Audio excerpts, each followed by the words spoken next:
Ladies and gentlemen, welcome to another episode of County-48, coming live from our studios in Washington, D.C. And remember, you can watch live online on www.bordertv.co.ke. That's bordertv.co.ke. My name is Denzil Musumba, and in today's episode, we are joined by our Kenyan sister all the way from 254. I'm talking about from Kenya, but visiting the United States. Her name is Isabel Sadiya Omondi. Welcome to the show. Thank you, sir. Habari ya nyumbani? Nzuri kabisa. Beautiful. Welcome to our studios here in Washington, D.C. I hope you like the environment. Yes, I do. And even the weather. I do. I like it this way. Beautiful. Yes. Who is Sadiya Isabel Omondi? Sadiya is a Kenyan that was brought up in Kenya way back in the late 60s. Okay. Yes. And I grew up in Nakuru. I Okay. grew up in Nakuru and went to school in Mount St. Mary's, and then did my high school in Moi Girls, Eldoret. Yes, and then after that I went and did my first degree in Moi University, and second degree I did it in Egerton University. I did counseling psychology. Counseling and psychology. Guys, you heard it. That's Isabel for you. She's, the lady that loves working with people and especially serving the East African community. Not only Kenyans, and she's visiting the diaspora. She'll tell us why she's right here. You started an NGO called, the Africa Health and Community Program. It's an NGO. Can you tell us about that NGO and when you started it? And by the way, what really motivated you to start the NGO? Thank you. I started the NGO way back, as you say, 2005, and the desire to change lives actually drove me to do something. I actually didn't know that I was going to start it, but I walk into what I'm doing today. I got some kids. That was when I was doing some internship in the flower farm, those sides of Naivasha. Okay. I was doing some internship at the Shire agency in the hospital department, and that's when I discovered that so many children were abused and they were raped, and nothing really was happening to these kids. And Okay. I decided I needed to do something because I had just graduated and I had the counseling skills, and I felt within me I needed to help these kids so that they can recover from their trauma. And that's how I began the organization. After doing counseling for about 60 kids, I felt like the burden was too much, especially for the kids, and I decided, because I was a teacher, I decided to resign my job and do a voluntary job for this. So you just quit your job and decided to counsel, talk to the kids. And what are some of the main challenges that these kids were going through that really touched your soul and you felt like, I'd rather quit my job and serve these children? Child abuse is very traumatic for a child, especially for a child. It's just, I could compare it like a tortoise. You know the way the tortoise is? Correct. When the tortoise is very confident, you find the tortoise is walking and very, very confident and can observe and can also explore the environment. But just imagine what happens when you hit the tortoise on top. That tortoise will coil back and Try to hide itself. yeah, and try to hide itself because of the trauma.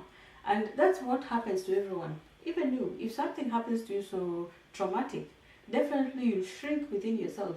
And it will take someone to assist you to come out. You'll have to try and seek some refuge. Yes, some refuge. And that it takes a counseling process for someone now to normalize and become again trusting the world again. So I felt there was that gap way back in 2005 whereby kids would be abused and nobody really would help these kids to recover from their trauma.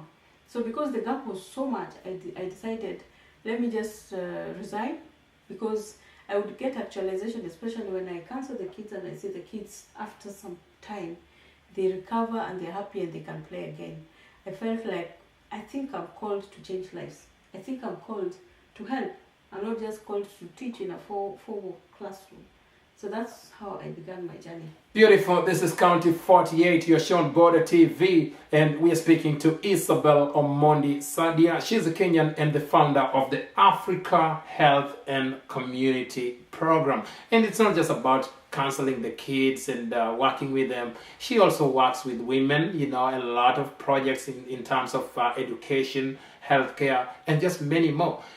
If you can remember, since you started this NGO in 2005 to date, how many kids do you think you have worked with? Wow, we've worked with... And also, do you have other people helping you who are part of the NGO? Oh yes, we have a board of directors. We also have workers. So holistically... Is there a job for me? I think I could say you're overqualified. Yes. I don't think so. Go on. But anyone can work in the NGO. You can volunteer, actually. You can volunteer. Especially the guys in the diaspora. When you go home, come on, you need to go and volunteer. Yeah, you can volunteer. You know? You can volunteer. You can carry some of carry some of your clothes and go there and give the kids. I know so many Kenyans in the diaspora. We have kids, and at times we don't. The clothes go with the weather. Oh yes. So at times we just pack everything and just donate and give up. You can still do that and send this clothing to our people, our children back home, and just let them also feel comfortable. Thank you.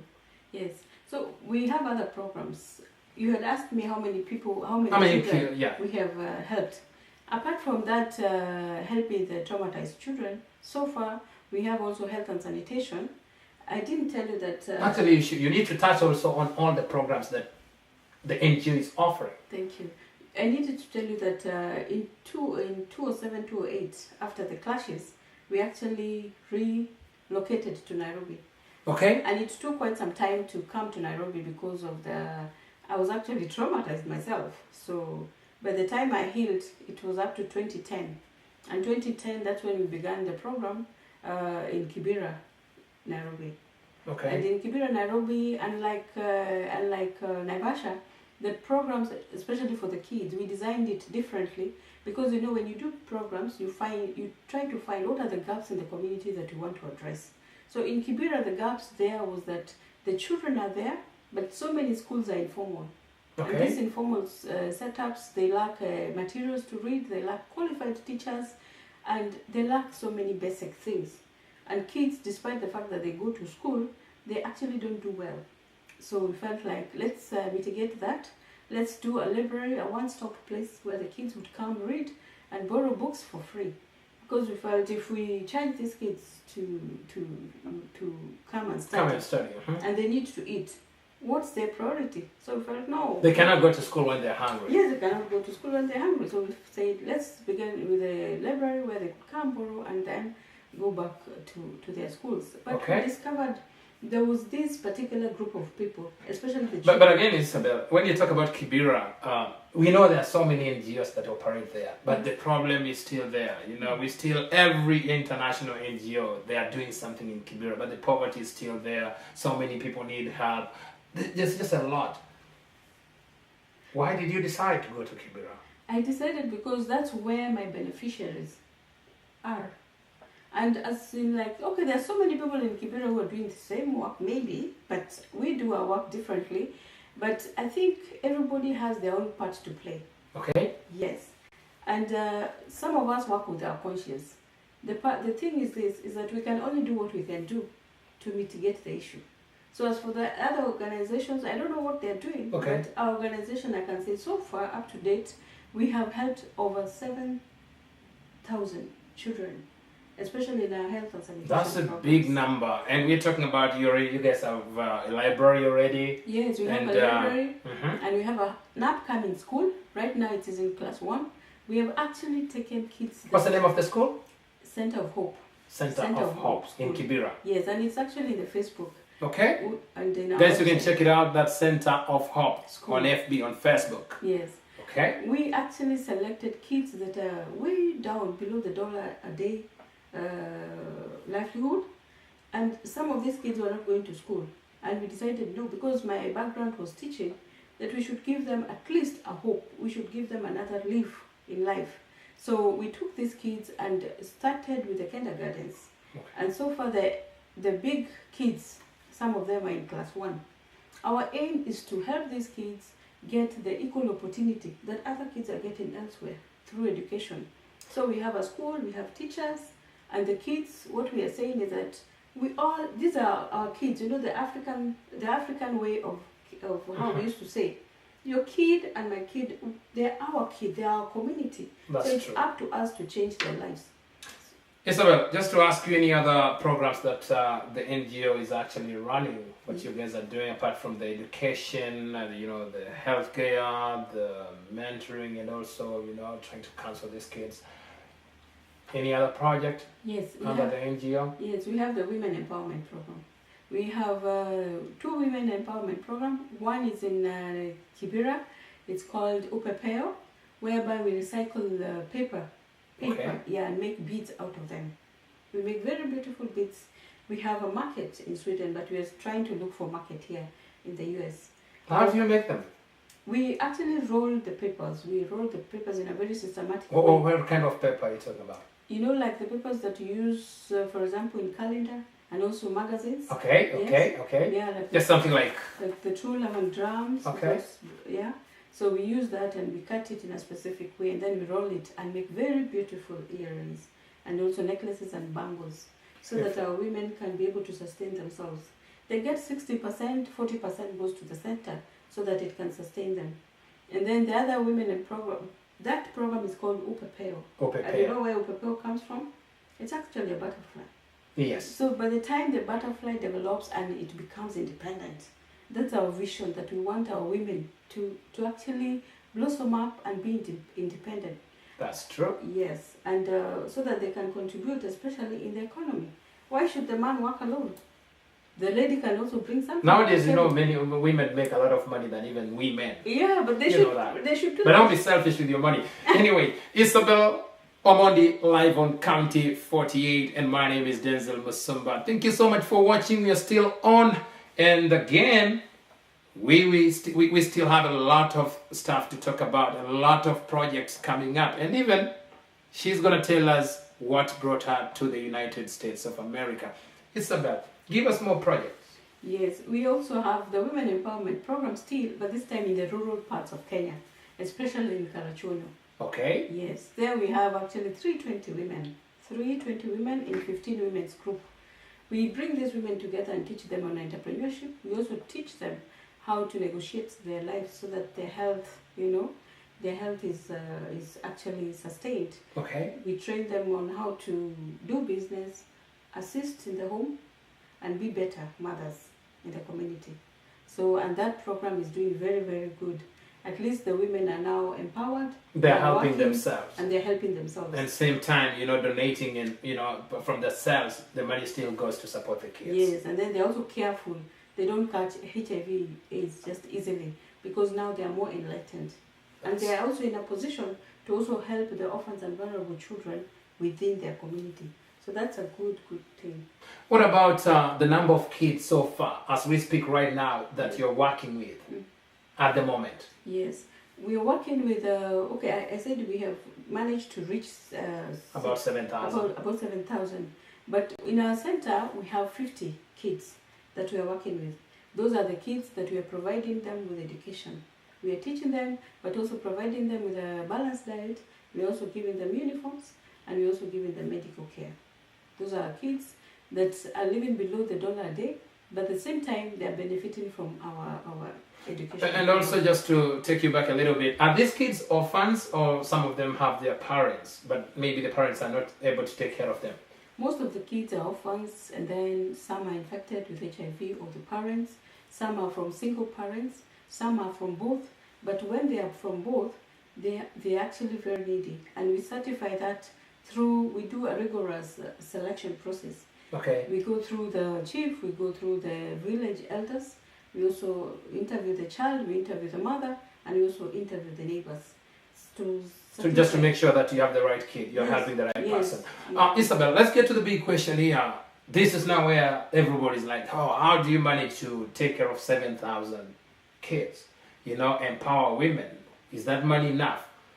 Do you get any support from the government? And also, who are your main donors? Who is funding all these projects? Like, for example, the 7,000 kids, we're doing a health and sanitation program where we teach the kids how to brush their teeth and oral hygiene, and nutrition, gardening. That we had a partner who would give us in kind the toothbrush. So ours was to help the kids learn and know how to brush and sustain that program. We actually put these toothbrush containers in the school marked with their names, and then we agree with the schools. Don't you think that's dangerous? Some kids might just go pick another toothbrush and share because and spread the diseases. Every toothbrush has its own name, and that's why we don't want them to take it to home, because when they take it at home, we are not sure even at home. You don't know who's going to use it. Who's going to use it. So we have organized in the schools so that they can have them in the schools. And we also have toothpaste for them. And also we give the teachers also their toothbrushes so that they don't also are not tempted to use the students' toothbrush. Okay. And that helps because if you go to slums and you pick 5 kids, you check at their teeth. Out of the 5 kids, you find that at least 4 are messed up. Yes, they have either cavity, either something about their teeth. Yeah. But we also have another program which is a youth program. That youth program we train the youths, especially in Kibera, how to do business and how to sustain themselves. And that so far we have done about 600 youths in Kibera. That's a good project. Thank you. Beautiful. Once again, this is County-48 coming live from our Washington, D.C. studios. Remember, you can watch the interview live online. That's on www.bordertv.co.ke. And soon, getting to the digital platform in our country back there in Kenya. And you too can join the team if you have a great idea, you have your great show out there, and you want to be part of Border TV. The chance is yours. Just come and grab it. Isabel. Yes, sir. I know I want us to talk about this aspect of the human rights. Yes. And then tell us about your journey. What brought you to the U.S.? Thank you, sir. What brought me to the U.S. is I was nominated, actually. I was picked by the American Embassy to come and do a program on NGO management. Okay. That That means your NGO is doing well. If the U.S. Embassy picks you and says, yeah, you know what? We need this Africa Health and Community Program to go to the States. Yes. You must be doing something genuine. You must be doing something great for the people of Kenya. Definitely. The U.S. the embassy could not have just picked us if we were doing nothing.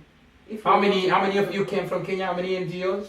Actually, I was the only one. I was privileged to be the only one in the country. Congratulations once again. Thank you, sir. Means you're doing something great. Thank you, sir. Yes. Okay, tell us about that. Yes, I was picked by the U.S. Embassy because in 2012, we did a youth entrepreneurship. We actually had about 30 youths and we trained them on entrepreneurship, business and finance, and how to do research and survey. And after that, these youths went and they were given some grants to do their business, some to boost their business. And then after that, we requested the embassy to come and do the monitoring and evaluation on their own for the people that to see how their money how the money was spent. And when they came, they went to the community and they were so amazed. The program was for 6 months, but they extended it to 1 year. You know, because they felt like their money was used very, very well. And after that, they kept on monitoring us, but I was not aware that someone was monitoring us. Anyway, someone is watching something. Yes, someone is watching because we were just doing our work. And funny enough, I enjoy what I'm doing. I don't do it for money.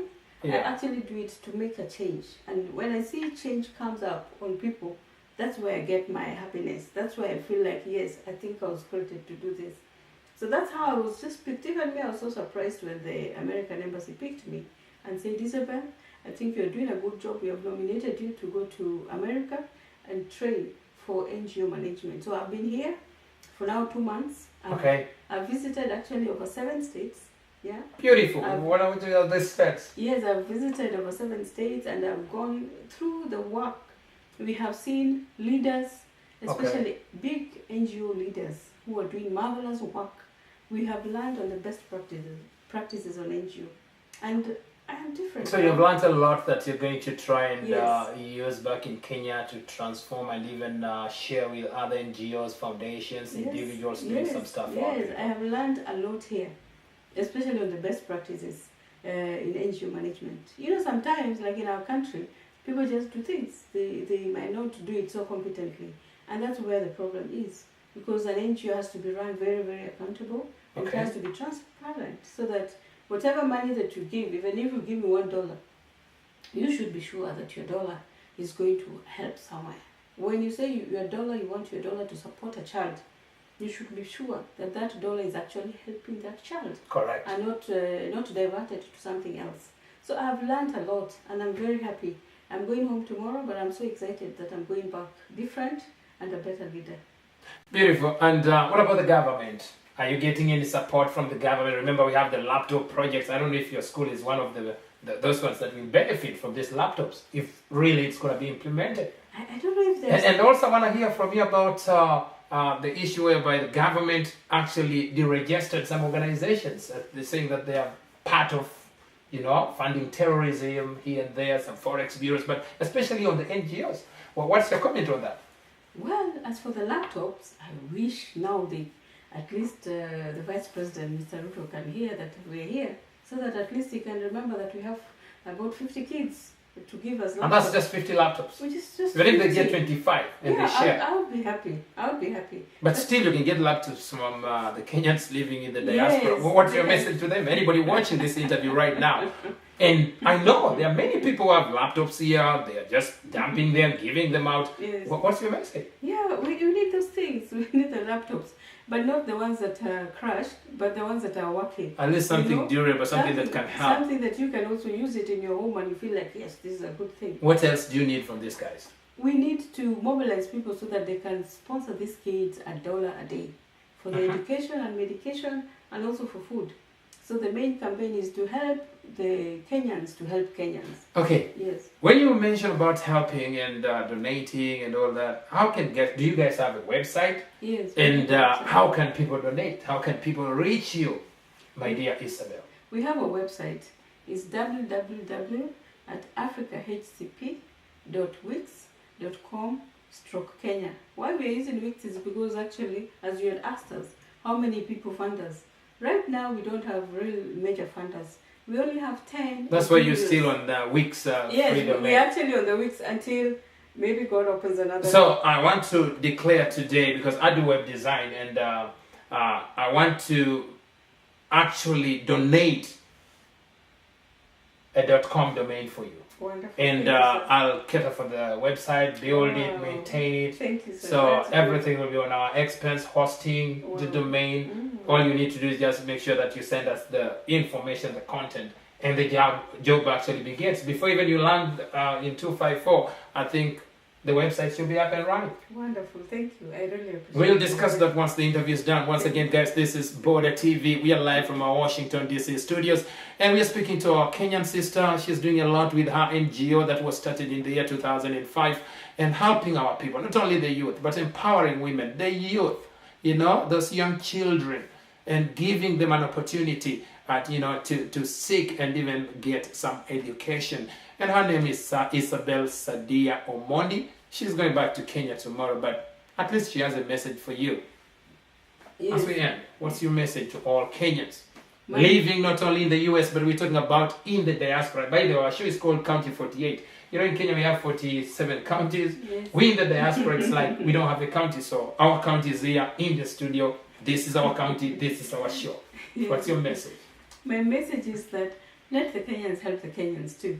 It's good that we're also asking money from or support from other people. It's okay, but sincerely, we are Kenyans. We have to pull our people out of the mess, and correct, especially the children, by helping the children. You sponsor them by $1 a day. So if, for example, like now we actually have a plot that we want to build a good school for these kids. Okay. Because the one that we are currently in has got no washroom. You should ask me how they go to the toilet.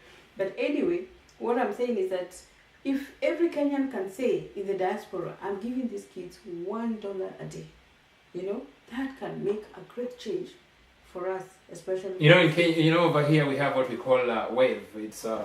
It's actually an app for sending money direct to M-Pesa. If anybody wants to wave you right now, and I think I'll make sure you do that once the show is over. If anybody wants to send you money via Wave, remember it's free. You can send that $1 to Isabel's NGO.